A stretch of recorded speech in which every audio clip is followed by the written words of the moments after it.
Olá a todos, bem-vindos a mais uma La História. Acá é o canal, espero que ele goste muito, tá? A história aqui tem muito Ariba e a Barba, você gosta muito. E essa La História com o tema La Amiga Imaginária.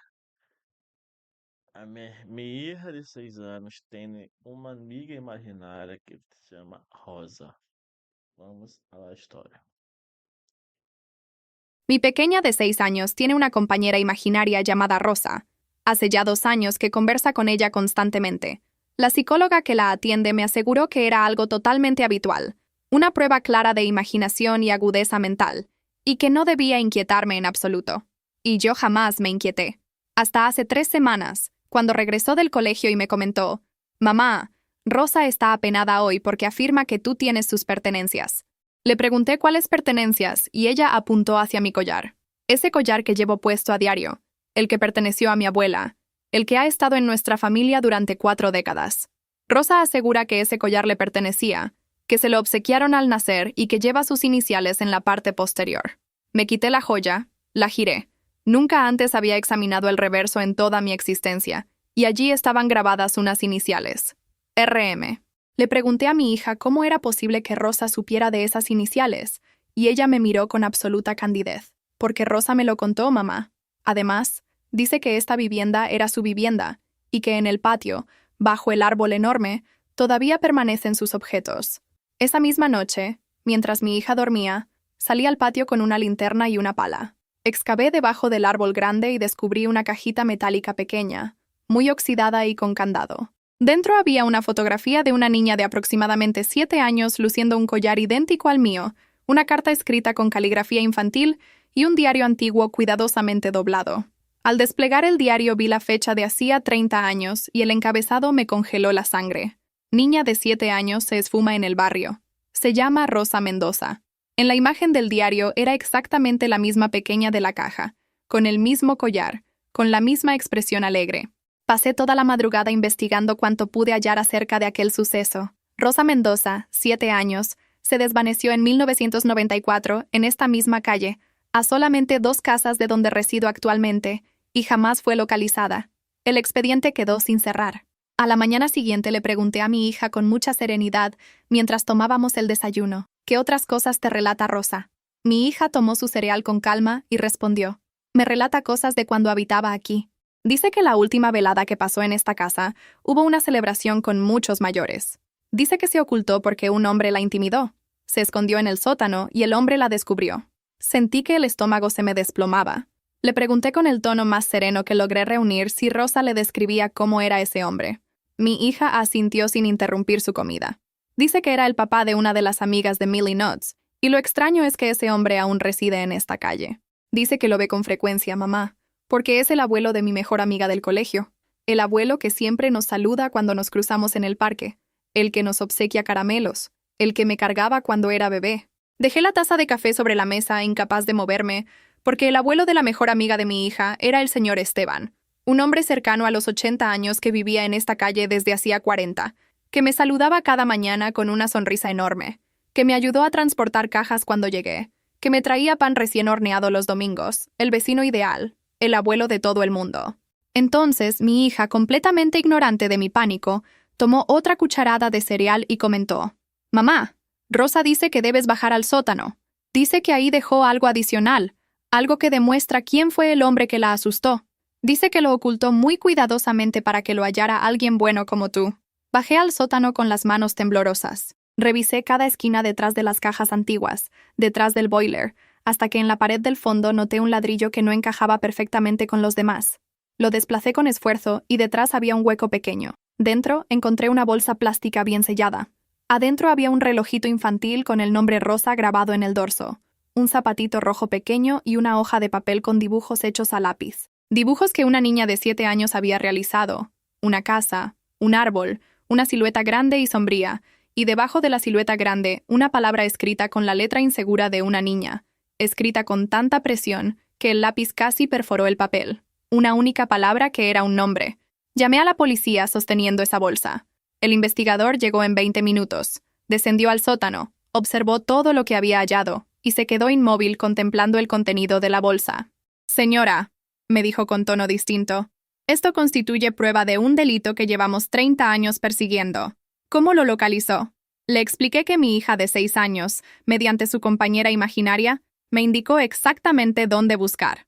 El investigador me observó largamente sin pronunciar palabra y luego comentó: Señora, Rosa Mendoza tenía una hermana menor que contaba con 2 años cuando ocurrió la desaparición. Esa hermana hoy tiene 32. Lleva 20 años buscando respuestas y nunca consiguió hallarlas. Pero hay algo adicional que debe conocer. ¿Cuánto tiempo lleva residiendo en esta vivienda y quién se la vendió? Porque lo que encontramos en esta bolsa no solo aclara lo sucedido con Rosa, también explica por qué esta casa se vendió tan deprisa y a precio tan bajo, y por qué el señor Esteban insistió tanto en recomendarle precisamente esta propiedad cuando usted llegó al barrio. Fuimos juntos a tocar la puerta del señor Esteban. Cuando abrió y vio al investigador detrás de mí, algo cambió en su rostro, algo mínimo que duró apenas un instante, pero que yo percibí claramente.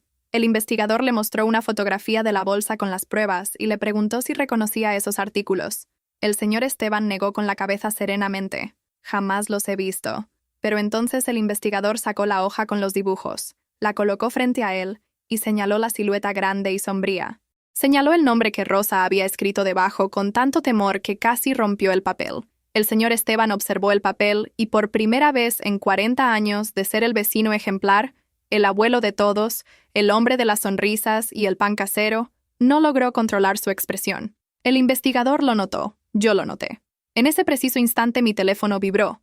Era un mensaje de mi hija desde casa. Mamá, Rosa dice gracias. Dice que ya puede reposar. Y cuando levanté la mirada hacia el señor Esteban, el investigador ya lo estaba esposando.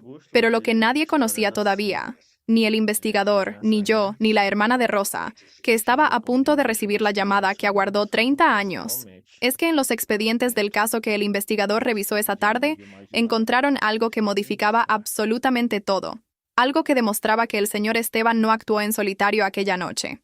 Había otra persona en esa celebración, alguien que colaboró en ocultar todo durante 3 décadas, alguien que aún residía en este barrio, alguien que yo veía cada día sin sospecharlo. Y cuando el investigador me reveló el nombre, me llamó 3 horas después de la detención del señor Esteban. Me solicitó que acudiera a la comisaría. Dijo que había algo que necesitaba enseñarme, algo urgente. Llegué con las manos aún temblando, todavía asimilando que el vecino ejemplar, el hombre que me traía pan casero cada domingo, el abuelo que cargaba a mi hija cuando era bebé, era un depredador. Cuando entré a la sala de interrogatorios, el investigador tenía una expresión que jamás le había visto. Mezcla de furia contenida y algo peor. Compasión hacia mí. Señora, dijo con voz prudente. Durante el interrogatorio del señor Esteban, encontramos contradicciones en su declaración, detalles que no encajan con una sola persona actuando sin ayuda. Habló de limpiar rastros demasiado rápido, de trasladar el cuerpo de Rosa, de ordenar la casa para que pareciera que nada había sucedido. Todo en menos de 2 horas, mientras la fiesta proseguía arriba. Es físicamente imposible que lo hiciera sin asistencia. Tuvo colaboración. Alguien que estuvo presente esa noche. Alguien que engañó a la policía durante 30 años. Alguien que encubrió todo. El investigador deslizó una carpeta frente a mí. Revisamos los informes policiales originales de 1994. Interrogué a todos los asistentes a la celebración después de la desaparición de Rosa. Hay una persona que ofreció testimonio muy detallado, excesivamente detallado, describiendo exactamente dónde estuvo cada minuto de la noche, qué vio, qué no vio, el tipo de declaración que alguien proporciona cuando está construyendo una coartada impecable. Esa persona afirmó que permaneció en la cocina toda la noche preparando alimentos, que nunca descendió al sótano, que nunca vio a Rosa después de las 7 de la tarde. Pero poseemos una fotografía de esa celebración tomada por otro invitado a las 8:15 de la noche, y en el fondo de esa imagen, borrosa pero reconocible, está esa persona saliendo del sótano con una bolsa de basura grande, media hora después de que Rosa supuestamente desapareciera. Abrió la carpeta y me mostró la foto ampliada antigua de 1994. Gente sonriendo con copas en las manos y al fondo, casi fuera de encuadre, una figura con delantal floreado saliendo por la puerta del sótano cargando algo pesado. El investigador señaló la figura. ¿Reconoce a esta persona, señora?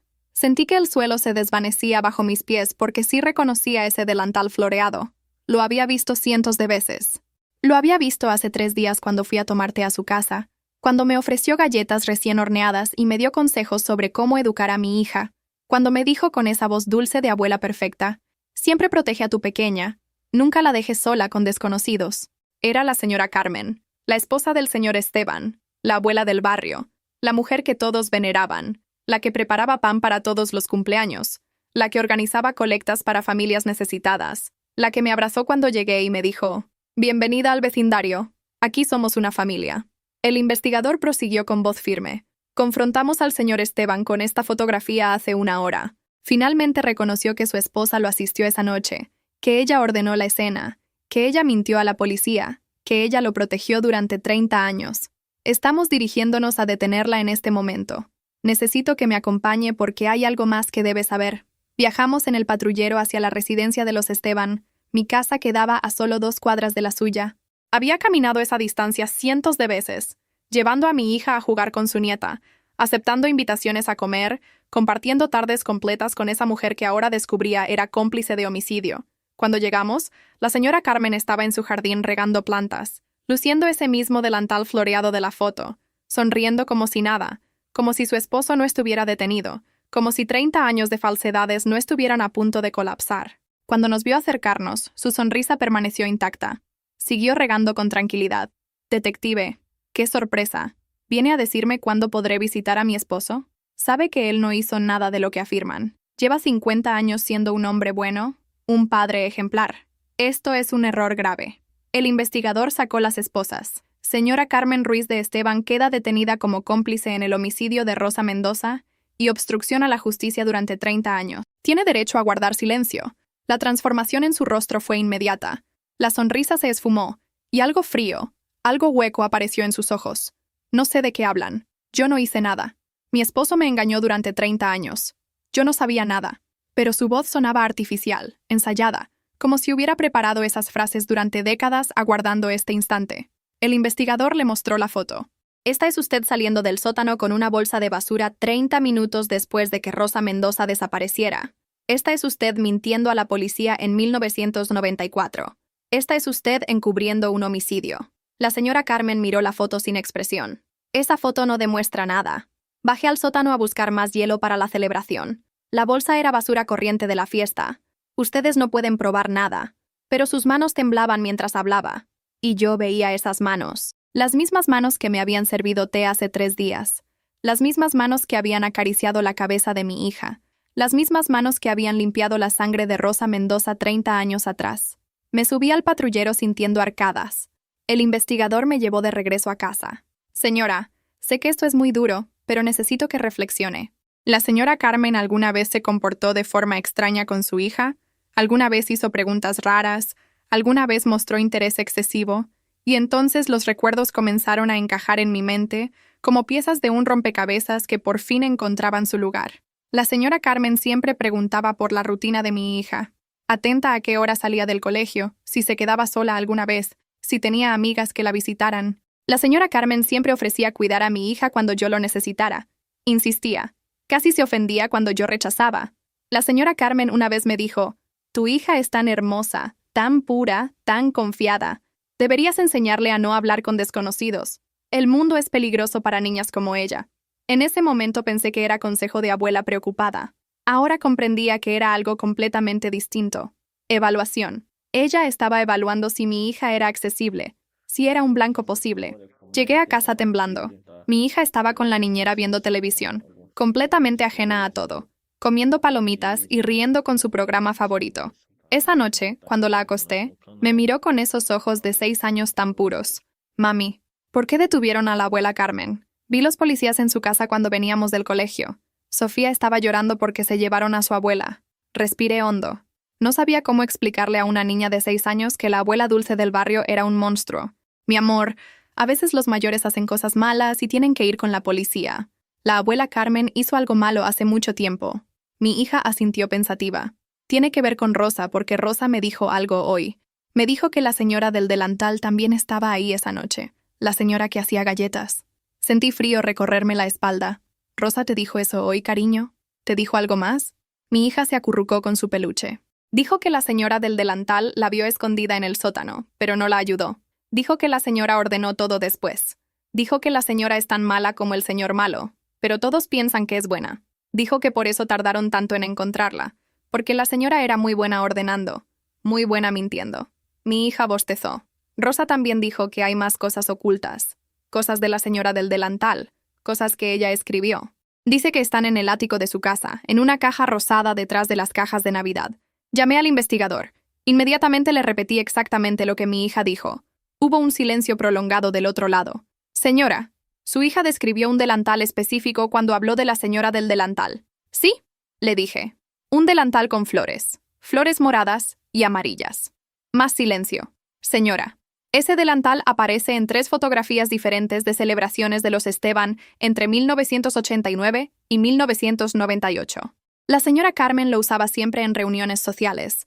Era como su uniforme de anfitriona perfecta. ¿Cómo puede su hija de 6 años saber eso?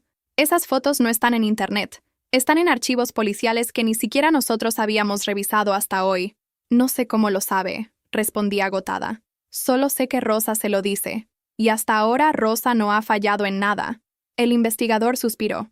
Voy a obtener orden de registro para el ático de los Esteban. Si hay algo, lo encontraremos. Colgó y yo me quedé sentada en el sofá oscuro de mi sala, en la casa que había sido de Rosa, en el barrio que había ocultado un depredador durante 30 años, preguntándome cuántas cosas más iban a descubrir, cuántos horrores más estaban aguardando ser hallados. A la mañana siguiente, el investigador me llamó a las 7 de la mañana. Su voz sonaba distinta, alterada. Señora, encontramos la caja rosada exactamente donde su hija indicó, detrás de las cajas de Navidad en el ático. Dentro había un diario que la señora Carmen llevó durante 16 años, de 1987 a 2003. Necesito que venga a la comisaría.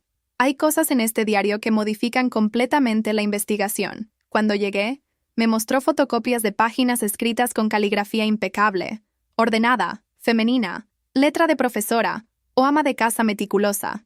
El investigador señaló entradas específicas. Lea esto, señora, y prepárese porque es inquietante. La primera entrada marcada era del 15 de octubre de 1989. Trajo otra hoy, demasiado pequeña. Le dije que parara, que esto se estaba descontrolando, pero no obedece, nunca obedece. Dice que es su forma de manejar el estrés. Dice que yo no comprendo. Ordené otra vez. Guardé otra vez. Mentí otra vez.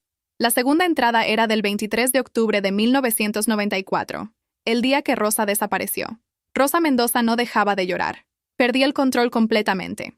Yo le dije que la soltara, que era hija de vecinos y nos descubrirían, pero ya era tarde.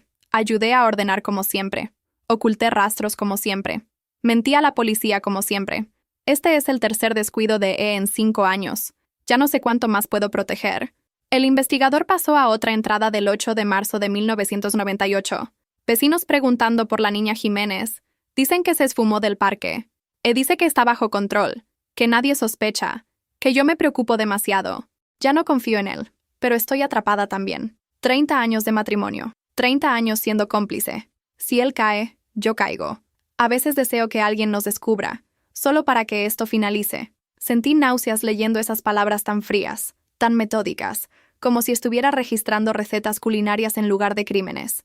El investigador continuó. Señora, según este diario hay menciones a 4 víctimas en años concretos: 1989, 1994, 1998 y 2003. Conocemos 2 casos confirmados: Rosa Mendoza en 94 y una niña apellido Jiménez en 1998.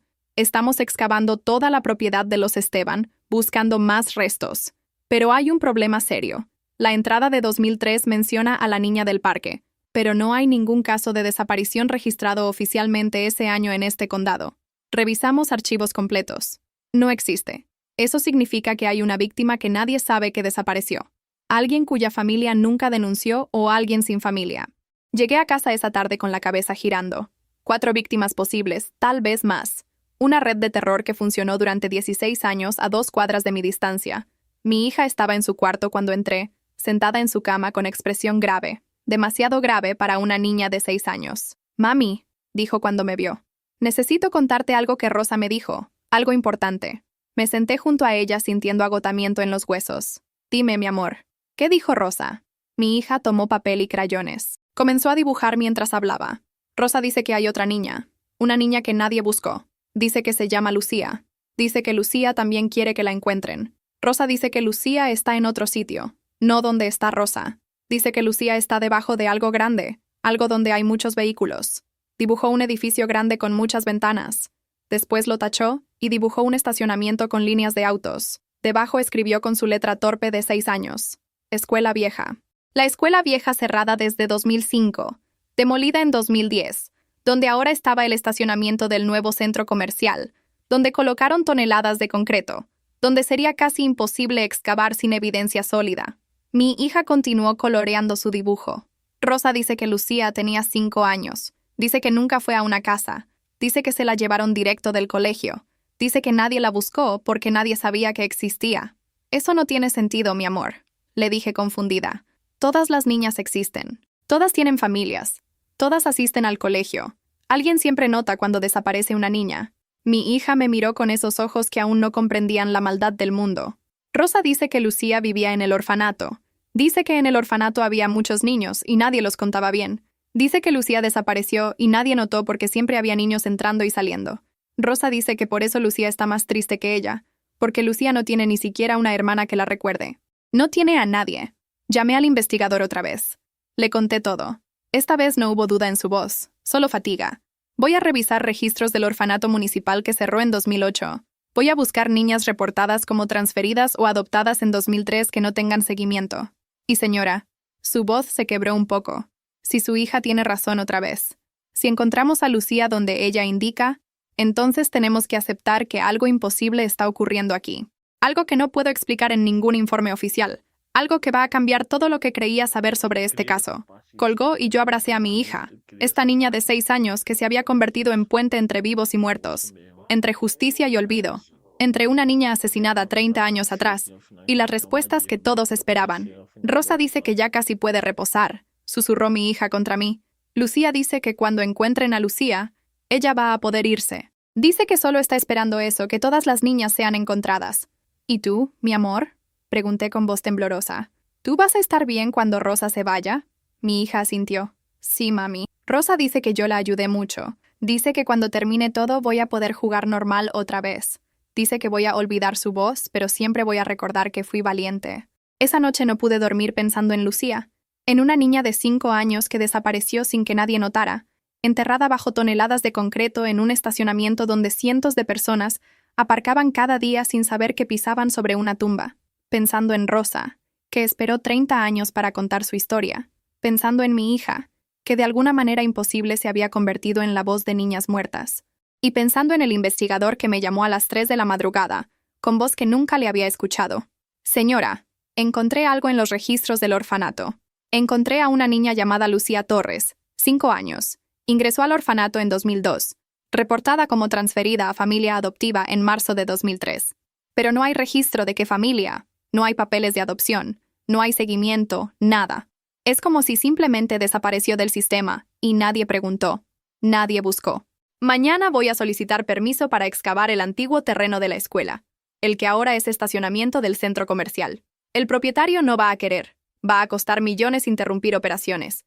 Pero si su hija tiene razón, si Rosa tiene razón, entonces hay una niña enterrada ahí que lleva 23 años esperando que alguien la encuentre, alguien que se preocupe lo suficiente para buscar.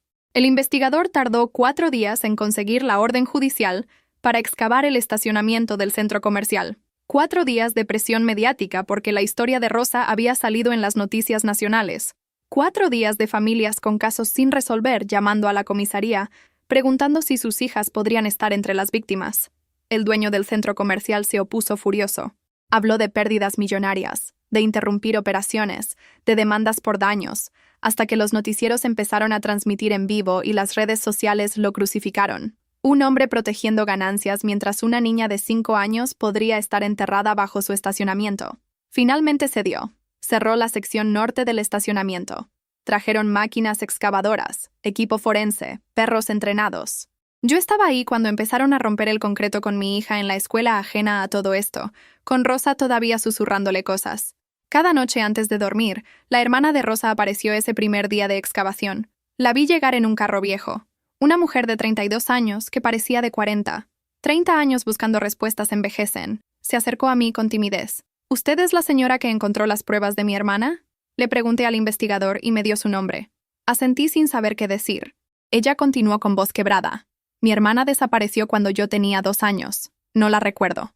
Solo conozco fotos. Solo historias que mis padres contaban antes de morir. Mi mamá murió en 2010 sin saber qué pasó con Rosa. Mi papá en 2015. Los dos murieron con ese vacío en el corazón. Esa pregunta sin respuesta. Y ahora usted, una desconocida, encontró en semanas lo que la policía no pudo encontrar en 30 años. No supe qué responder. Solo dije la verdad. No fui yo. Fue mi hija. Fue Rosa. Ella me miró confundida. ¿Su hija? ¿Cómo puede su hija saber dónde estaban las pruebas? Porque Rosa se lo dijo. Respondí cansada de explicar lo inexplicable. Mi hija tiene 6 años y durante 2 años ha conversado con el espíritu de Rosa. Y Rosa le ha mostrado todo. La hermana de Rosa se quedó callada largo rato mirando las excavadoras romper concreto. ¿Sabe? Dijo finalmente. Cuando yo tenía 8 años, empecé a tener sueños con una niña que decía ser mi hermana. Me mostraba lugares, me decía cosas. Se lo conté a mi mamá y ella me llevó con psicólogos. Me dijeron que era trauma, que mi mente infantil estaba procesando la pérdida. Los sueños pararon cuando cumplí 10, y siempre pensé que los doctores tenían razón, que era solo mi imaginación. Pero ahora escucho lo de su hija y me pregunto, ¿qué tal si Rosa sí intentó hablar conmigo? ¿Qué tal si yo era demasiado pequeña para entender, para ayudar? Y ella tuvo que esperar 20 años más hasta encontrar a alguien que sí pudiera. Nos quedamos juntas viendo excavar. 2 mujeres conectadas por una niña muerta que se negó a ser olvidada. Al tercer día encontraron algo, huesos pequeños envueltos en plástico negro, enterrados a 3 metros de profundidad bajo el concreto. El forense confirmó en el sitio. Restos humanos, menor de edad, femenino, aproximadamente 5 a 6 años, enterrados hace 20 a 25 años. Tardaron 2 semanas en confirmar identidad mediante registros dentales del orfanato. Lucía Torres, 5 años, desaparecida de registros oficiales en marzo de 2003, nunca reportada como desaparecida porque el sistema asumió que había sido adoptada. Nadie preguntó, nadie verificó, nadie buscó una niña sin familia que el mundo olvidó antes de que siquiera desapareciera. El señor Esteban confesó finalmente todo cuando le mostraron los restos de Lucía. Su abogado le aconsejó cooperar completamente esperando reducción de pena. Habló de 4 víctimas confirmadas. Carla en 1989, Rosa en 1994, Melissa en 1998, Lucía en 2003, 16 años de horror, 4 niñas muertas, 2 cómplices, él y su esposa Carmen, operando a plena vista de todos, siendo los vecinos perfectos mientras destruían familias. La señora Carmen seguía negando todo, insistiendo que no sabía nada, que su esposo la engañó, pero el diario en su propia letra la condenaba. Los juicios estaban programados para dentro de 3 meses. Mi hija esa noche, después de la confirmación de Lucía, me esperaba despierta en su cama. Mami Rosa dice que Lucía ya está con ella. Dice que ya no están solas. Dice que están jugando juntas. ¿Rosa está feliz, mi amor? Pregunté acariciando su cabello. Asintió. Sí, pero dice que todavía falta algo. Dice que hay más cosas del señor malo ocultas. Cosas de todas las niñas. Dice que están en su garaje en una caja azul con candado. Dice que ahí guardó recuerdos de cada una. Llamé al investigador inmediatamente. Ya ni siquiera cuestionaba estas revelaciones imposibles. 30 minutos después, tenían orden de registro para el garaje de los Esteban. Encontraron la caja azul, exactamente donde mi hija dijo, detrás de herramientas viejas con candado oxidado que tuvieron que cortar. Dentro había objetos personales de 4 niñas diferentes, cuidadosamente etiquetados con fechas. Moño del cabello de Carla, 1989. El reloj de Rosa, 1994. Pulsera de Melissa, 1998. Zapato pequeño de Lucía, 2003. Trofeos. Colección macabra de un depredador documentando sus crímenes. Pero también había objetos de 3 niñas más sin nombres, sin etiquetas, solo fechas. 1987, 1991, 2001. 7 víctimas en total, 3 todavía sin identificar. El investigador me llamó con voz que nunca le había escuchado. Voz de hombre que había visto demasiado horror. Señora, encontramos evidencia de 7 víctimas. Solo conocemos 4. Hay 3 más. 3 niñas que nadie reportó como desaparecidas entre 1987 y 2005. Estamos revisando archivos escolares, médicos, migratorios. Pero necesito preguntarle. ¿Su hija puede preguntarle a Rosa si sabe quiénes son las otras 3? Esa noche le pregunté a mi hija. Ella cerró los ojos como si escuchara algo que yo no podía oír. Finalmente habló con voz suave. Rosa dice que las otras 3 niñas no están con ella. Dice que se fueron antes, hace mucho tiempo. Dice que ellas ya descansaron solas. Dice que no necesitan ser encontradas porque ya están en paz. Respiré aliviada pensando que al menos esto había terminado, pero mi hija continuó. Pero Rosa dice que hay alguien más que necesita ser encontrado. No una niña, alguien que ayudó al señor malo, alguien que todavía está haciendo cosas malas, alguien que ustedes no han buscado porque pensaban que el señor malo trabajaba solo con su esposa. Sentí frío recorrerme. ¿Quién, mi amor? ¿Quién más ayudó? Mi hija abrió los ojos. Rosa dice que el doctor que revisó a todas las niñas y dijo que estaban bien cuando no estaban, el doctor que firmó papeles mintiendo, el doctor que todavía trabaja en la clínica del pueblo. Rosa dice que él revisó a todas las niñas antes de que desaparecieran.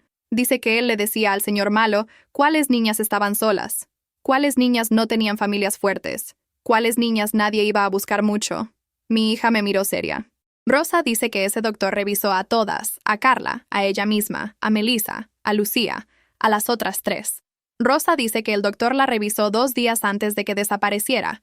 Le dijo a sus papás que estaba perfectamente sana, que era una niña feliz. Y Rosa dice algo más. Mami, ese doctor te revisó a ti cuando eras niña también. Y ese mismo doctor revisó a tu hija hace una semana en la escuela para las vacunas. El doctor López, el mundo se detuvo porque tenía razón. El doctor López me había revisado cuando yo era niña en los 90, y había revisado a mi hija hace exactamente 6 días en el chequeo escolar. Había tocado a mi hija con esas mismas manos que habían evaluado a 7 niñas muertas. Había sonreído a mi hija con esa misma sonrisa que usó con Rosa 2 días antes de que desapareciera. Llamé al investigador con manos temblando tanto que casi no podía sostener el teléfono. Investigador, necesita investigar al doctor López. Necesita hacerlo ahora. El investigador llegó a mi casa 20 minutos después de mi llamada. Eran las 11 de la noche, pero vino inmediatamente. Señora, dijo sentándose en mi sala, necesito que me cuente todo lo que su hija dijo sobre el doctor López, cada detalle, cada palabra exacta. Le repetí todo mientras él tomaba notas con mano tensa. Cuando terminé, se quedó callado mirando sus notas. Doctor Bernardo López, 55 años, pediatra en la clínica municipal desde 1991, respetado en la comunidad, revisó a miles de niños durante 30 años. Revisé archivos esta tarde después de su llamada. El doctor López examinó a Rosa Mendoza el 21 de octubre de 1994. 2 días antes de su desaparición firmó certificado de salud perfecto. También encontré que examinó a una niña apellido Jiménez en febrero de 1998, un mes antes de que desapareciera. Y hay registro de que trabajó como médico voluntario en el orfanato municipal entre 2000 y 2005, donde habría tenido acceso a Lucía Torres. El investigador continuó con voz cada vez más tensa. Empecé a revisar llamadas telefónicas del señor Esteban archivadas de 1994. Hay 27 llamadas entre el señor Esteban y el doctor López ese año, incluyendo una llamada el 23 de octubre a las 6:30 de la tarde, 15 minutos después de que Rosa oficialmente desapareciera. ¿Por qué un pediatra respetado llamaría a un vecino en el momento exacto en que una niña que él acababa de examinar desaparece? El patrón se repite en 1998 y 2003. Siempre hay llamadas entre Esteban y el doctor en las fechas cercanas a las desapariciones. Mañana voy a solicitar orden de arresto. Voy a registrar su consultorio y su casa. Y señora, me miró directo a los ojos. Necesito que me prometa que no va a llevar a su hija al doctor López nunca más, que va a cambiar de pediatra inmediatamente, que si él intenta contactarla, usted me llama. No pude dormir esa noche pensando que el doctor López había tocado a mi hija hace 6 días. La había examinado. Le había dicho que era una niña muy sana, muy linda, muy inteligente. Recordé cómo mi hija le sonrió inocente, cómo él le dio una paleta de premio por portarse bien durante las vacunas. Cómo me dijo, tiene una hija hermosa, señora, cuídela mucho. El mundo es peligroso para niñas tan especiales. En ese momento pensé que era dulce. Ahora entendía que estaba evaluando, buscando vulnerabilidades, haciendo exactamente lo que había hecho con Rosa, con Lucía, con todas. A la mañana siguiente detuvieron al doctor López en su consultorio durante horas de atención. La sala de espera estaba llena de madres con sus hijos esperando cita. Los policías entraron, esposaron al doctor frente a todos. Las madres gritaban confundidas, los niños lloraban asustados. El doctor López no opuso resistencia. Solo dijo con voz calmada, esto es un malentendido terrible. Yo no he hecho nada malo. Llevo 30 años cuidando niños de esta comunidad. Pero cuando registraron su consultorio, encontraron archivos médicos de las 7 víctimas guardados por separado en un cajón con llave. Archivos que debían haber sido destruidos según protocolo después de 10 años. archivos que él conservó como trofeos junto con fotos de cada niña durante sus exámenes. El interrogatorio duró 8 horas. El doctor López negó participación directa en los asesinatos. Insistió que solo era amigo del señor Esteban, que las llamadas telefónicas eran coincidencia, pero cuando le mostraron su registro de llamadas completo durante 16 años, se derrumbó parcialmente. Admitió que conocía las preferencias del señor Esteban. Admitió que le mencionaba casualmente cuando examinaba niñas que encajaban en lo que Esteban buscaba. Niñas vulnerables, solas, sin familias presentes, tímidas. Admitió que falsificó algunos certificados médicos para disminuir sospechas cuando las niñas desaparecían, firmando que estaban saludables y felices cuando en realidad había visto señales de trauma, pero insistió que nunca participó directamente, que nunca tocó a ninguna niña inapropiadamente, que solo facilitó información. Mi hija esa tarde, cuando regresó del colegio, me abrazó fuerte. Mami, todas las mamás están asustadas. Dicen que el doctor que nos revisaba era malo. Sofía dice que su abuela y su abuelo y ahora el doctor son malos. Está muy triste. La abracé sintiendo el peso de todo esto. Mi amor, ¿Rosa te ha dicho algo más sobre el doctor? Asintió contra mi hombro. Dice que el doctor tiene una libreta. Una libreta donde escribía cosas de todas las niñas, fechas, nombres, cosas así. Dice que la tiene escondida en su consultorio. Atrás del cuadro de su familia hay un espacio en la pared. Rosa dice que en esa libreta están los nombres de otras personas que también ayudaron al señor malo. Dice que el doctor no era el único. Llamé al investigador. Regresó al consultorio con equipo forense. Movieron el cuadro de la familia del doctor López que colgaba atrás de su escritorio. Encontraron espacio hueco en la pared con libreta pequeña de cuero negro escondida. Dentro había registro meticuloso de 16 años, nombres de las 7 víctimas, fechas de sus exámenes médicos, fechas marcadas como entrega, código para cuando facilitaba acceso. Pero también había 2 nombres más escritos varias veces. CR, que rápidamente identificaron como Carmen Ruiz, la esposa de Esteban, y otro nombre completo que apareció solo en entradas entre 1987 y 1993. Alberto Mendel, fallecido 2010. El investigador investigó. Alberto Mendel había sido maestro de primaria retirado en 2000. Murió de cáncer en 2010. Imposible detener a un muerto. Pero había un tercer nombre que apareció en entradas recientes de 1995 a 2003. BM, con anotaciones como «seleccionó bien esta vez» o «BM tiene buen ojo para candidatas». El investigador tardó 2 días en identificarlas. Iniciales revisando asociados del señor Esteban. Beatriz Montoya, 70 años. Maestra de primaria retirada en 2019. Trabajó en la escuela primaria municipal durante 35 años. Había sido maestra de Rosa Mendoza en 1994. Había sido maestra de Melissa en 1998. Había trabajado como voluntaria en actividades del orfanato donde estaba Lucía. Y más importante era la abuela de Sofía, la mejor amiga de mi hija, la mujer que recogía a su nieta del colegio cada día, la mujer que yo veía cada tarde en la salida, la mujer que siempre me preguntaba sobre la rutina de mi hija con sonrisa dulce de abuela preocupada. El investigador me llamó a las 2 de la mañana. Señora, según la libreta del doctor López, hay una tercera cómplice, una mujer que trabajaba en la escuela que identificaba niñas vulnerables y pasaba información al señor Esteban. Esa mujer se jubiló hace 5 años, pero tiene una nieta que va a la misma escuela que su hija, una nieta que es mejor amiga de su hija. Señora Beatriz Montoya, ¿la conoce? Sentí que el mundo se caía porque sí la conocía. La veía todos los días. Había dejado que recogiera a mi hija junto con Sofía varias veces cuando yo llegaba tarde. Había tomado café con ella, discutiendo tareas escolares y actividades de las niñas. Y recordé como siempre preguntaba, ¿su hija se queda sola en casa? ¿A veces? ¿Tiene familia cerca que la cuide? ¿Es niña independiente? ¿O necesita mucha supervisión? Preguntas que sonaban como preocupación de maestra experimentada, pero que ahora entendía eran evaluación de vulnerabilidad. Investigador, susurré con voz quebrada. Ella ha estado cerca de mi hija durante 2 años. Ella pregunta sobre nuestra rutina constantemente. Ella ofreció cuidar a mi hija varias veces. Hubo silencio tenso. Señora, necesito que escuche con cuidado. Vamos a detener a la señora Beatriz mañana en la salida del colegio. Va a ser público, va a ser perturbador para los niños, pero no podemos esperar. Necesito que usted recoja a su hija temprano mañana. Que no esté ahí cuando detengamos a la abuela de su mejor amiga. ¿Entiende? Entendí, pero no pude evitar preguntar. Investigador, ¿cuántas personas estuvieron involucradas en esto? ¿Cuánta gente sabía y no dijo nada durante 30 años? Su respuesta me heló. Señora, Según lo que hemos encontrado hasta ahora, 5 personas directamente involucradas: Esteban, Carmen, el doctor López, el maestro muerto en 2010 y la señora Beatriz. 7 víctimas confirmadas en 16 años. Y todo ocurrió en este barrio pequeño donde todos se conocen, donde todos confían en todos, donde nadie sospechó nada porque los monstruos se veían como abuelos perfectos, doctores respetados, maestras dedicadas. Esa noche abracé a mi hija dormida pensando en Rosa, que esperó 30 años para contar su historia, en Lucía, que nadie buscó, en las 5 víctimas más, en mi propia hija, que estuvo tan cerca de convertirse en la 8ª, y pensé en cómo Rosa eligió a mi hija para ser su voz, cómo guió cada paso, cómo destruyó una red completa de horror usando solo palabras susurradas a una niña de 6 años. Mañana detendrían a la última cómplice, y tal vez finalmente Rosa podría reposar. Recogí a mi hija del colegio a las 11 de la mañana con excusa de cita médica.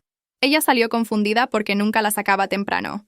En el carro me preguntó: «Mami, ¿por qué me sacaste? ¿Pasa algo malo?». No supe qué decirle. Solo manejé en silencio mientras veía por el espejo retrovisor llegar patrullas al colegio. Mi hija volteó curiosa. «Mami, ¿por qué hay policías en el colegio?». «¿Porque van a detener a alguien, mi amor?», respondí con voz cansada. Ella se quedó callada un momento y luego susurró: «Es la abuela de Sofía, ¿verdad? Rosa me lo dijo anoche.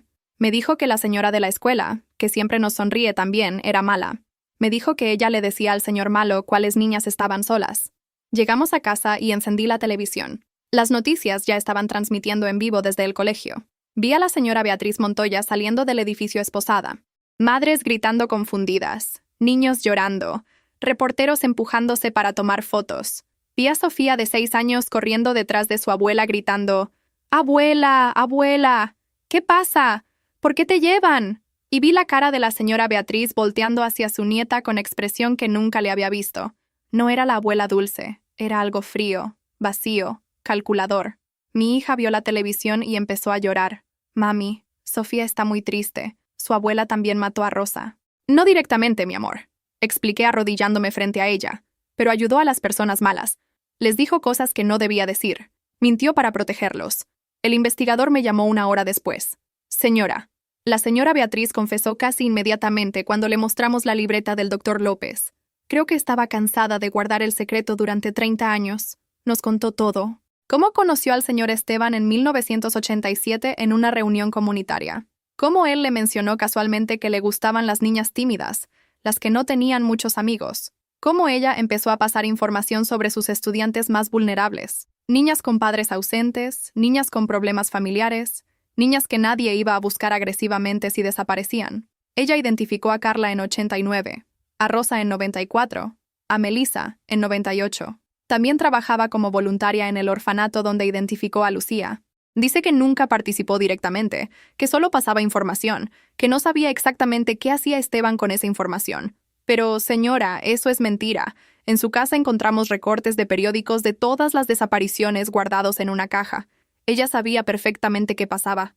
La comunidad explotó en furia y miedo. Padres descubriendo que durante 30 años una maestra respetada había evaluado a sus hijos como posibles víctimas, que la abuela dulce que organizaba festivales escolares era parte de una red de predadores. La escuela cerró durante 1 semana para investigación completa. Psicólogos infantiles fueron contratados para evaluar impacto en los niños. Sofía fue llevada por servicios sociales porque su madre, hija de Beatriz, entró en crisis nerviosa completa al descubrir que su propia madre había facilitado asesinatos de niñas durante décadas. Mi hija lloraba cada noche preguntando por su amiga. «Mami, Sofía va a estar bien.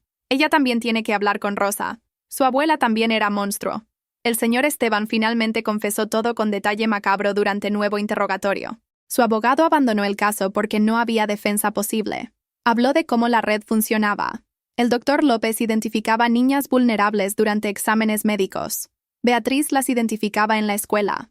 Alberto Mendel las identificaba en actividades comunitarias hasta que murió en 2010. Entre todos pasaban información a Esteban sobre rutinas familiares, momentos en que las niñas estaban solas, oportunidades de acercarse sin levantar sospechas. Carmen ordenaba evidencias después.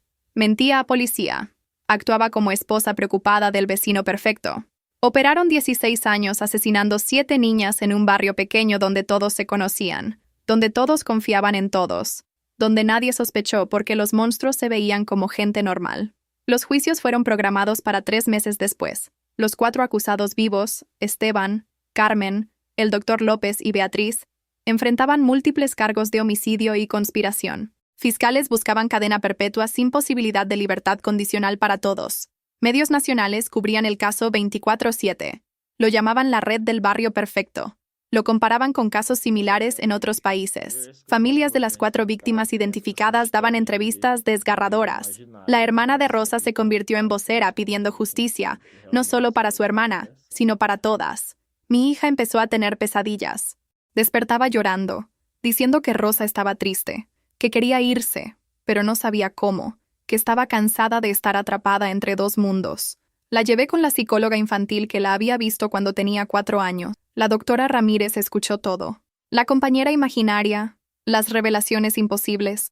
¿Cómo encontramos evidencias? ¿Cómo resolvimos caso de 30 años? La psicóloga me miró seria. Señora, su hija procesó trauma indirecto muy fuerte para niña de 6 años. Ella fue canal de información que destruyó red criminal. Y eso es carga psicológica enorme. Necesita cierre. Necesita ceremonia simbólica que le permita despedir a Rosa formalmente, que le dé permiso de volver a ser solo niña de 6 años sin responsabilidad de justicia para muertos. Organizamos ritual de despedida con ayuda de la hermana de Rosa. Elegimos el jardín memorial que la ciudad construyó donde había estado la casa demolida de los Esteban. 7 árboles plantados, 1 por cada víctima. Mi hija escribió carta a Rosa con ayuda de su maestra nueva. Querida Rosa, gracias por confiar en mí. Gracias por contarme tu historia. Gracias por ayudarme a ser valiente. Ahora puedes reposar. Tu hermana ya sabe la verdad. Los malos ya están detenidos. Ya no tienes que quedarte más. Adiós, amiga. Espero que encuentres a tu mamá. La hermana de Rosa trajo flores blancas. Soltamos globos blancos que mi hija eligió como símbolo. Ella leyó su carta en voz alta con lágrimas corriendo por sus mejillas de 6 años. Después se quedó quieta mirando el cielo. Mami, dijo finalmente con sonrisa pequeña. Rosa dice adiós. Dice que ya puede ver a su mamá. Dice que está feliz. Dice que Lucía y las otras niñas la están esperando. Dice que ya no están solas. Dice que gracias por cuidarme también. Dice que gracias por escucharla cuando nadie más podía. Ya no la escucho más, mami. Su voz se quebró. Ya se fue. La abracé mientras llorábamos juntas. La hermana de Rosa también lloraba. 3 generaciones de mujeres conectadas por una niña muerta que finalmente encontró paz. Las semanas siguientes, mi hija volvió gradualmente a ser niña normal de 6 años. Las pesadillas pararon, empezó a sonreír más. Hizo nueva amiga imaginaria que claramente era imaginaria. Se llamaba Princesa Arcoíris y vivía en Castillo de Nubes. Nada específico, nada imposible de saber. La psicóloga confirmó que estaba procesando bien, que el ritual de despedida funcionó, que Rosa finalmente la había soltado. Pero una noche, 3 semanas después del ritual, el investigador me llamó con voz tensa. Señora, hay algo que necesita saber, algo inquietante que salió, durante interrogatorio final de la señora Beatriz. Ella mencionó que en 2015 alguien la contactó, alguien que había oído rumores sobre la red, alguien que preguntó cómo identificaban niñas vulnerables, cómo operaban sin ser descubiertos. Ella dice que se negó a dar información porque ya estaba retirada, ya no quería estar involucrada, pero esa persona insistió varias veces, le ofreció dinero, le preguntó detalles específicos sobre métodos. Beatriz nunca dio nombre de esa persona, pero dijo algo que me hiela. Dijo que esa persona le mencionó que trabajaba con niños en otra ciudad, que quería replicar el modelo, que admiraba cómo habían operado 30 años sin ser descubiertos. Sentí náuseas. Investigador, ¿está diciendo que hay alguien más afuera intentando hacer lo mismo? Su respuesta fue peor. Señora, estamos coordinando con agencias federales para investigar casos sin resolver de niñas desaparecidas en ciudades cercanas entre 2015 y ahora buscando patrones similares. Si alguien realmente intentó replicar esta red, necesitamos encontrarlo antes de que haya más víctimas. Pero señora, su voz se suavizó. Usted y su hija ya hicieron suficiente. Ya salvaron a incontables niñas futuras al destruir esta red. Ya le dieron justicia a Rosa y las otras. Ahora dejen que nosotros hagamos el resto. Colgué y fui al cuarto de mi hija. Dormía tranquila abrazando su peluche. Finalmente, en paz después de 2 años siendo puente entre vivos y muertos. La besé en la frente susurrando. Ya hiciste suficiente, mi amor. Ya fuiste suficientemente valiente. Ahora solo sé niña. 3 meses después, los juicios comenzaron en la corte del condado. El edificio rodeado de reporteros, cámaras, manifestantes, Familias de las víctimas llegaban temprano cada día exigiendo justicia. La hermana de Rosa estaba siempre en primera fila con foto de su hermana de 1994. Yo asistí como testigo clave. La mujer que encontró las pruebas que destruyeron la red después de 30 años. Mi hija se quedaba con mi madre durante los días de corte. La psicóloga recomendó mantenerla alejada del circo mediático, protegerla de revivir el trauma. El juicio contra el señor Esteban fue primero, 80 años, sentado en la mesa de defensa luciendo como abuelo inofensivo que era hasta que abría la boca. Fiscales presentaron evidencias abrumadoras. Los restos de 4 víctimas, la caja azul con trofeos, las llamadas telefónicas, su confesión completa en video. Su nuevo abogado intentó alegar demencia senil, pero médicos forenses confirmaron que estaba completamente consciente y competente. Testifiqué durante 2 horas contando cómo encontré el collar de Rosa, la caja enterrada, la bolsa en el sótano. Evité mencionar a Rosa directamente. Mi abogado me aconsejó que el jurado podría desacreditar testimonios si hablaba de comunicación con muertos. Simplemente dije que mi hija jugaba en esos lugares y encontró cosas. Técnicamente cierto. La hermana de Rosa testificó con voz quebrada. Mi hermana tenía 7 años cuando este hombre la asesinó. Yo tenía 2. Pasé 30 años sin saber qué pasó. Mis padres murieron sin respuestas, sin poder enterrar a su hija, sin cierre. Este hombre vivió 30 años libre, sonriendo a vecinos, horneando pan, siendo el abuelo perfecto mientras mi hermana estaba enterrada en su propiedad. No hay sentencia suficiente para este monstruo, pero exijo cadena perpetua para que nunca vuelva a tocar otra niña. El jurado deliberó 4 horas. Veredicto unánime. Culpable de 4 cargos de asesinato en primer grado. Cadena perpetua sin posibilidad de libertad condicional. El señor Esteban no mostró emoción cuando leyeron la sentencia. Solo miró al techo con expresión vacía. El juicio de Carmen fue más complicado porque seguía insistiendo que era víctima de su esposo, que no sabía nada, que la habían engañado. Pero fiscales presentaron su diario con letra perfecta, documentando cada asesinato, las fotos de ella ordenando evidencias, testimonios de vecinos que la vieron actuar extrañamente después de cada desaparición. Yo testifiqué sobre cómo me ofreció té y consejos maternales mientras sabía perfectamente que mi casa había sido escena de crimen. Cómo preguntaba sobre mi hija con sonrisa dulce mientras evaluaba vulnerabilidad. Su abogado argumentó síndrome de mujer maltratada, que tenía miedo de su esposo, que actuó bajo coacción, pero el diario la destruyó. Entradas donde criticaba a su esposo por ser descuidado, donde ella tomaba control de ordenar evidencias, donde claramente era participante activa, no víctima. Veredicto.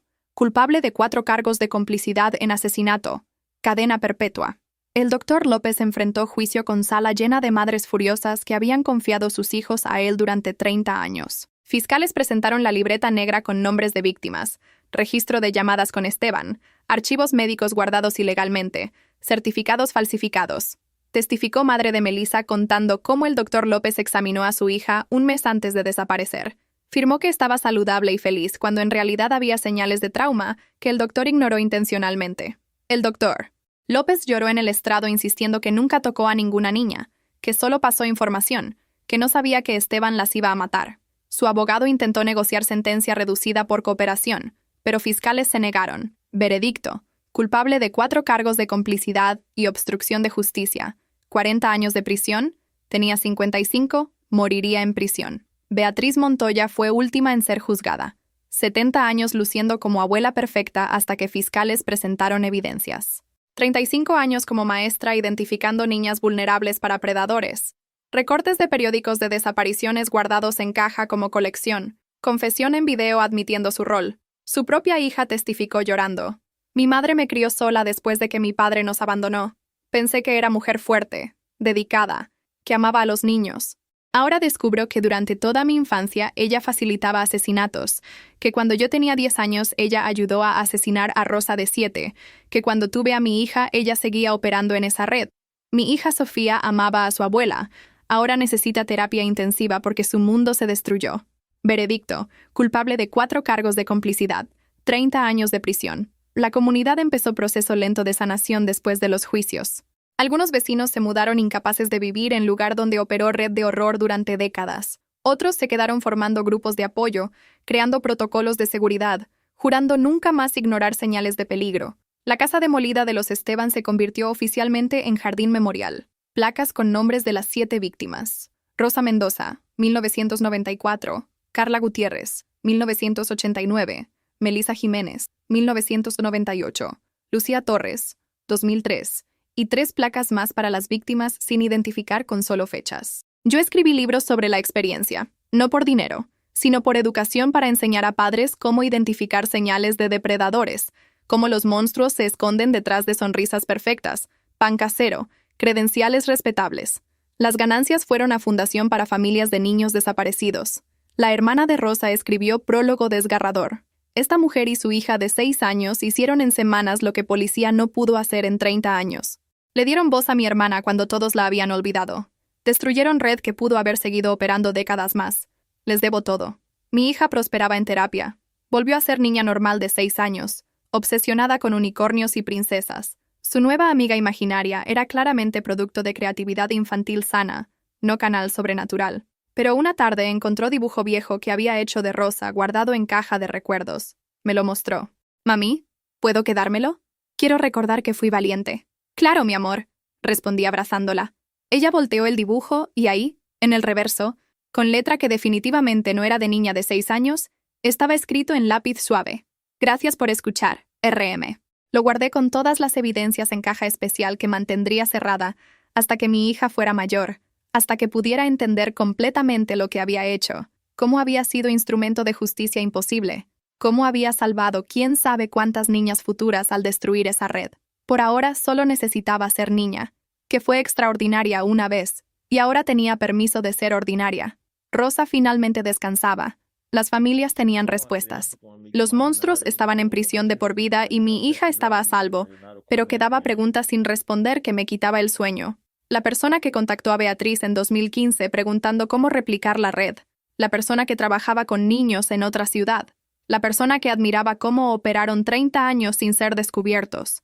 El investigador seguía investigando casos sin resolver, buscando patrones, coordinando con agencias federales, pero hasta ahora nada concreto. Solo sabíamos que alguien ahí afuera había estudiado estos crímenes, había querido aprender, había intentado construir su propia red, y esa persona seguía libre. Un año después, la vida había encontrado ritmo nuevo, no normal, porque nunca volvería a ser normal, pero funcional, respirable. Mi hija tenía 7 años ahora, la misma edad que Rosa cuando murió, y yo pensaba en eso cada mañana cuando la veía desayunar tranquila, viva, segura. Ella no hablaba de Rosa ya, solo mencionaba ocasionalmente cuando yo ayudé a encontrar a las niñas con naturalidad de quien recuerda proyecto escolar, no caso criminal nacional. Su terapeuta decía que era sano, que los niños procesan trauma diferente, que ella había integrado la experiencia como parte de su historia sin dejar que la definiera. El barrio había cambiado, algunos rostros nuevos, familias jóvenes que compraron casas baratas después del escándalo, personas que no cargaban peso de saber que caminaban calles donde operó red de predadores durante décadas. El jardín memorial se había convertido en lugar de reflexión. Madres llevaban a sus hijos ahí y les enseñaban: esto pasó aquí. Estos árboles son para niñas que no tuvieron suerte como ustedes. Nunca olviden que el peligro puede lucir como persona amable. La hermana de Rosa visitaba cada semana, plantaba flores nuevas, limpiaba las placas. A veces solo se sentaba bajo el árbol de Rosa leyendo en voz alta como si su hermana pudiera escucharla. Mi libro se publicó en marzo y se convirtió inesperadamente en éxito. No porque la gente quisiera morbo, sino porque padres necesitaban entender cómo proteger a sus hijos de monstruos que lucen como vecinos perfectos. Di entrevistas en programas nacionales, siempre evitando detalles sobre Rosa, comunicándose con mi hija. Solo decía: mi hija tiene intuición especial. Notó cosas que adultos no notamos. Me guió hacia evidencias. Técnicamente cierto, técnicamente incompleto.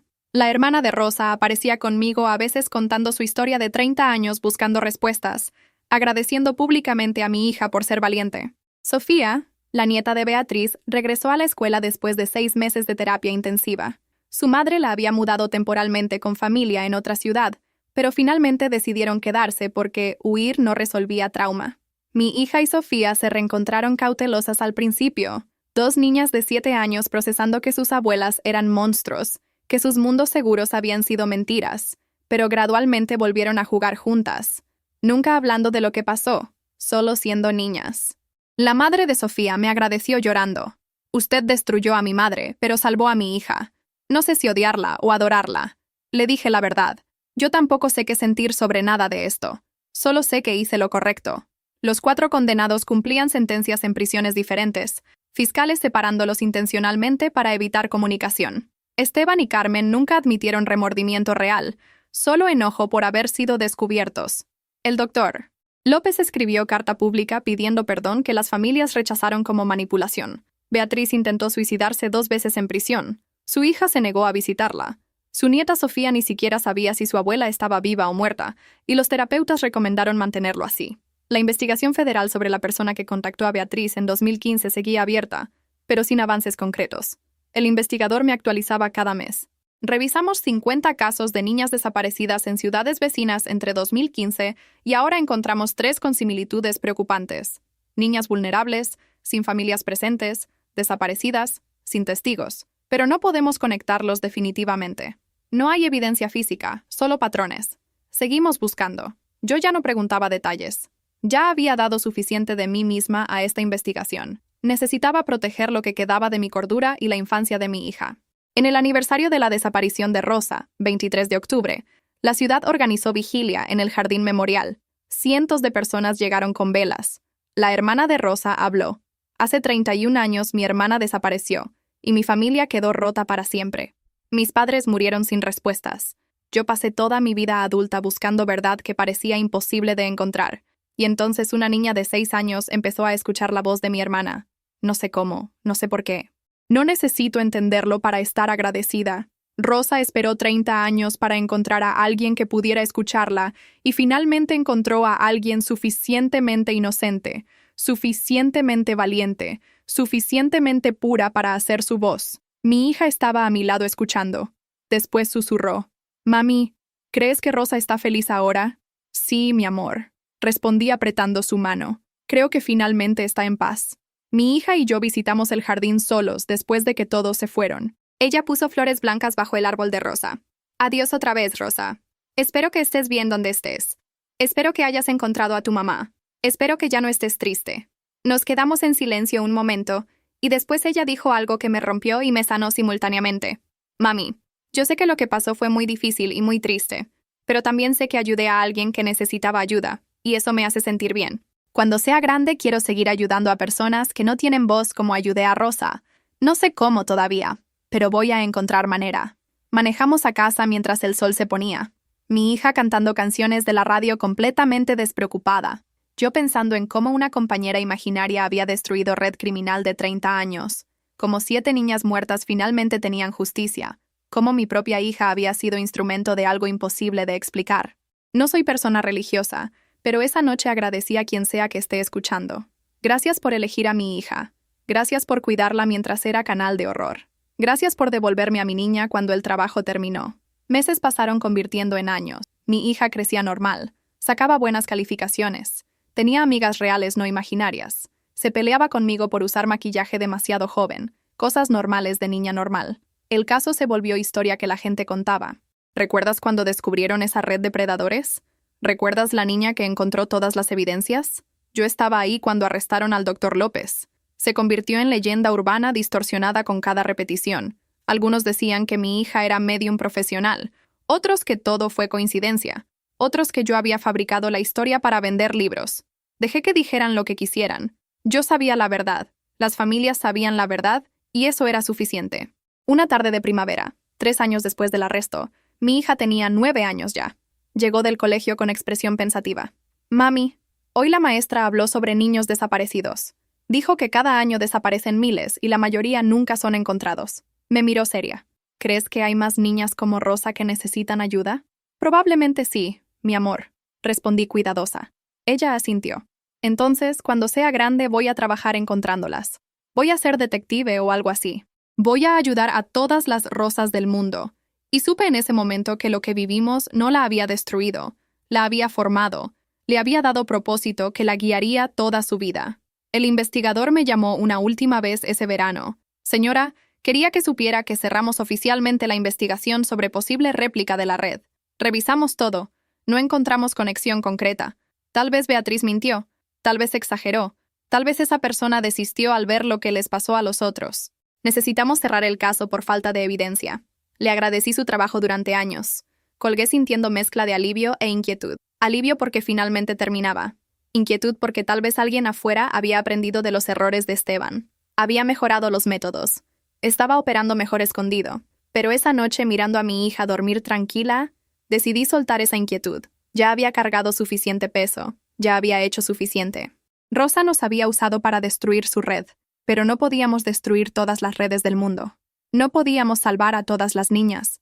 Solo podíamos proteger a la nuestra, enseñarle a ser fuerte, enseñarle a confiar en su intuición, enseñarle que a veces el mal luce como bondad perfecta, y esperar que cuando encontrara peligro recordara las lecciones de Rosa. Siempre deja evidencias, siempre encuentra manera de contar tu historia, siempre confía en que alguien eventualmente escuchará. 5 años después del arresto inicial, mi hija tenía 11 años. El caso era historia antigua que solo mencionaban en documentales de crímenes reales. Rosa Mendoza descansaba en paz después de 35 años. Su hermana finalmente había podido llorar en su tumba real. Lucía Torres tenía lápida con su nombre. Después de años de ser niña olvidada, los 4 condenados seguían en prisión donde morirían. El barrio había sanado tanto como podía sanar lugar marcado por horror. Y mi hija era niña casi adolescente, preocupada por exámenes y amigos, no por espíritus de niñas muertas. La última vez que visitamos el jardín memorial, mi hija tenía 12 años. Ya no necesitaba ir, pero fue por elección propia. Puso flores bajo los 7 árboles, uno por cada víctima. Después se quedó parada frente al árbol de Rosa. Gracias, Rosa, por confiar en mí cuando yo era pequeña. Gracias por enseñarme a ser valiente. Gracias por mostrarme que las personas que parecen buenas a veces no lo son. Espero que donde estés seas feliz. Espero que juegues con Lucía y las otras. Espero que sepas que nunca te olvidaremos. Manejamos a casa en silencio. Mi hija, mirando por la ventana pensativa, finalmente dijo: Mami, ¿tú crees que volveré a escuchar voces de personas muertas? No lo sé, mi amor, respondí honesta. Pero si pasa, sabes que puedes decirme, sabes que te voy a creer. Sabes que vamos a ayudar juntas como hicimos con Rosa. Ella asintió. Bien, porque si hay más niñas como Rosa, yo quiero ayudarlas también, pero esta vez quiero que sea menos aterrador. Ya soy más grande ahora. Ya entiendo cosas mejor. Y ahí supe que Rosa no solo había encontrado justicia para ella misma, había creado legado. Una niña que creció entendiendo que los muertos merecen voz, que las víctimas merecen justicia sin importar cuánto tiempo pase, que el mal puede esconderse detrás de sonrisas perfectas, pero siempre deja rastros. Mi hija sería adulta algún día que nunca ignoraría señales, que siempre escucharía cuando algo sonara extraño, que lucharía por los olvidados. Rosa Mendoza esperó 30 años para contar su historia. Eligió canal imposible para hacerlo. Destruyó red que pudo haber operado décadas más. Salvó quién sabe cuántas niñas futuras. Y en el proceso enseñó a una niña de 6 años que a veces ser valiente significa escuchar voces que nadie más escucha, creer en imposibles y nunca rendirse buscando verdad, sin importar qué tan enterrada esté. Esa noche guardé la caja con todas las evidencias. El dibujo con gracias por escuchar RM en el reverso, las fotos del caso, los recortes de periódicos. Algún día, cuando mi hija fuera adulta, le daría esa caja y le contaría todo sin filtros. Le explicaría exactamente qué hizo cuando tenía 6 años, cómo cambió vidas, cómo destruyó monstruos, pero por ahora solo necesitaba ser niña, que fue extraordinaria una vez, y ahora tenía permiso de ser ordinaria. Rosa finalmente descansaba. Mi hija finalmente era libre. Justicia finalmente había llegado, aunque tardó 30 años. Y yo finalmente podía respirar sabiendo que los monstruos del barrio perfecto estaban enjaulados para siempre, que sus víctimas tenían nombres y tumbas y personas que las recordaban, que mi propia hija estaba a salvo.